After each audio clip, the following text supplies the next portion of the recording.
Vamos lá?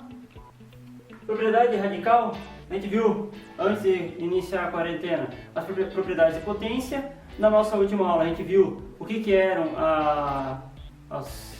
o radical, e agora a gente vai ver as propriedades que são semelhantes ao que a gente tinha nas propriedades de potência, tá? Então aqui, só relembrando, o nosso N é o nosso índice e o nosso A o nosso radicando. O que nós vamos ter na primeira propriedade aqui, tá? Ao todo, como vocês conseguem ver, são 5 propriedades. Eu vou passar rapidamente todas elas aqui. Então, a primeira propriedade, que é a minha raiz enésima de um número elevado na n, é a mesma coisa que esse próprio número. Ou seja, se eu tiver raiz quadrada de 2 ao quadrado, é 2.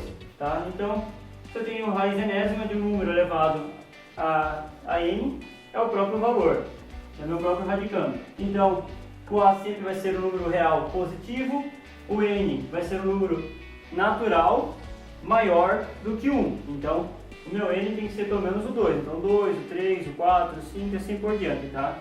Então, o que nós temos aqui? Raiz quinta de 32, eu posso escrever o 2 como sendo, desculpa, o 32 como sendo 2 na 5. Então, raiz quinta de 2 na 5 é o próprio 2. Isso aqui basicamente é uma forma bem grosseira. Eu estou cortando a raiz com a minha potência. O que sobrou só aqui dentro foi um 2, tá? Raiz quarta de 81. Raiz quarta de 81 é a mesma coisa que escrever 81 como sendo 3 na 4. 3 elevado na 4. Então, raiz de um índice e dentro do meu radicando tem a mesma potência, eu cancelo a raiz, cancelo a potência e fica só o meu radicando, que no caso aqui é 3. Raiz cúbica de 10 ao cubo. Então, corta o meu índice, corta a minha potência e fico só com o meu radicando, que é 10. Essa é a primeira propriedade, bem tranquilinha, tá? A segunda propriedade, raiz enésima de um radicando elevado na m. Como é que eu posso fazer? Eu vou cair na mesma propriedade aqui, da propriedade 1, só que eu tenho que dar um passo a mais. Então, meu índice é n e a minha potência é m, tá? Então, uma observação aqui, o meu p, vocês vão ver que eu vou multiplicar o n e o m por p, tem que ser um divisor comum de m e de n. Por quê? Eu consigo reescrever como uma multiplicação. Esse meu n vezes um número, vai ser a elevado na m vezes um número. Para conseguir cair nessa propriedade aqui, talvez consiga simplificar alguma coisa. Então, nesse exemplo aqui, eu tenho raiz sexta de 10 na 4, que vai ser igual a raiz de 3 vezes 2, porque 3 vezes 2 é 6. E 2 vezes 2, que é 4. Então, caindo nessa primeira propriedade, se eu tenho raiz elevada, o meu índice e a minha potência são iguais, eu posso cancelar, então eu fiquei com raiz cúbica de 10 ao quadrado. Eu faço uma simplificação desse passo aqui, eu puxo a primeira propriedade para conseguir resolver ele. Nesse segundo exemplo, eu tenho a raiz a 12ª raiz de 64. Então, esse meu índice aqui, 64, eu consigo escrever como 2 elevado na 6. Então, 2 elevado na 6 é 2 vezes 2 vezes 2, 6 vezes, que vai dar 64. O 12 eu consigo escrever como 2 vezes 6. Então, 2 vezes 6 na raiz quadrada de 2 na 6, eu cancelo a minha potência e cancelo um dos índices. Então sobrou só o índice 2. Então raiz quadrada de 2 elevado na 1. Raiz quadrada de 2 elevado na 1 é a mesma coisa que raiz de 2. Então essa seria a segunda propriedade. O último exemplo aqui, a 20ª raiz de 2 na 5. Então o 20 eu estou reescrevendo como sendo 4 vezes 5, que vai dar o 20, e cancelo o meu 5, que seria a potência do 2 e do 4 vezes o 5. Vai dar raiz quarta de 2. Não consigo mais simplificar, paro por aqui. A nossa terceira propriedade. Então vocês estão vendo que nas propriedades a gente acaba puxando alguma coisa da propriedade anterior. Na terceira propriedade eu tenho raiz de m, dentro uma raiz enésima de a. Então, que nem a gente tinha na propriedade de potência, uma potência elevada a outra potência, a gente multiplicava as potências e saía com um novo expoente. Aqui é a mesma coisa, ó. Tenho dois índices, um dentro do outro, eu vou multiplicar esses índices e botar dentro de uma única raiz quadrada, de um único índice. Então, o que eu tenho aqui? Raiz cúbica da raiz quadrada de 64. Então, 3 aqui em cima não aparece, então é o 2, então 3 vezes 2, 6. Então, eu tenho a raiz sexta de 64.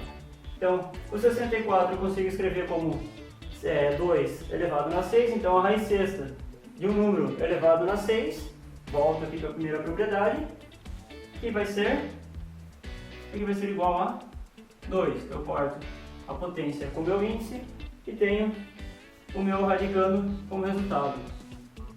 Então, nesse outro exemplo, raiz quinta da raiz cúbica de 2, então 5 vezes 3 da raiz quadrada de 2, então 5 vezes 3, 15, 15ª raiz de 2. Na quarta propriedade, eu tenho a raiz enésima de um número multiplicando outro número, tudo dentro da mesma raiz. Isso é válido apenas para multiplicação dos valores que estão dentro da raiz, tá? Se eu tiver, por exemplo, A mais B, eu não posso fazer o que eu vou fazer aqui, tá? Não dá a mesma coisa. Então, a raiz enésima de A vezes B é a mesma coisa que a raiz enésima de A vezes a raiz enésima de B. Aqui no exemplo, eu tenho a raiz cúbica de 3 vezes 11. Isso aqui é a mesma coisa que a raiz cúbica de 3 vezes a raiz cúbica de 11. Ou no outro exemplo aqui, raiz quadrada de 2 vezes 5. É a mesma coisa que a raiz quadrada de 2 vezes a raiz quadrada de 5. Algo semelhante a essa propriedade aqui, a gente vai ter na quinta propriedade, que é a divisão de fração, de potência, mas está difícil hoje, radical. Então, a raiz enésima de uma fração, assim como na multiplicação, é a mesma coisa que o primeiro valor vezes o segundo. Aqui, a raiz de uma fração é a raiz da parte de cima da minha fração dividido pela raiz enésima na parte de baixo da minha fração. Então, eu consigo reescrever isso daqui. Por que isso pode facilitar? Às vezes eu posso ter na parte de cima uma raiz que eu conheço e na parte de baixo uma raiz que eu não conheço, então fica mais fácil de vir trabalhando. Por exemplo, raiz quadrada de 25 sobre 9. Eu poderia saber a raiz quadrada de 25 e aqui embaixo ser um outro valor que eu não conhecesse a raiz. Então, nesse caso aqui a gente conhece, então, mesma coisa que raiz quadrada de 25 sobre raiz quadrada de 9. Raiz quadrada de 25, 5. Raiz quadrada de 9 é 3. Então, a gente consegue manobrar essa raiz para chegar no resultado, porque a raiz quadrada de 25 sobre 9 a gente não sabe o valor, mas a gente sabe a raiz quadrada de 25 e sabe a raiz quadrada de 9, o que facilita no processo. Aqui a raiz quadrada de 3 sobre 7. É a mesma coisa que a raiz quadrada de 3 sobre a raiz quadrada de 7, ou raiz quinta, né? Outro exemplo aqui, raiz quinta de 11 dividido por 3. Isso aqui é a mesma coisa que a raiz quinta de 11 dividida pela raiz quinta de 3. Então, essas são as propriedades de uma forma bem rápida, tá? Para vocês terem alguns exemplos do que pode acontecer, tá? Temos uma lista de exercícios para ser resolvida. Assim que terminarem, tirem foto, postam lá no Google Sala de Aula, para encaminhar na área dessa aula, beleza? Forte abraço, até a nossa próxima aula.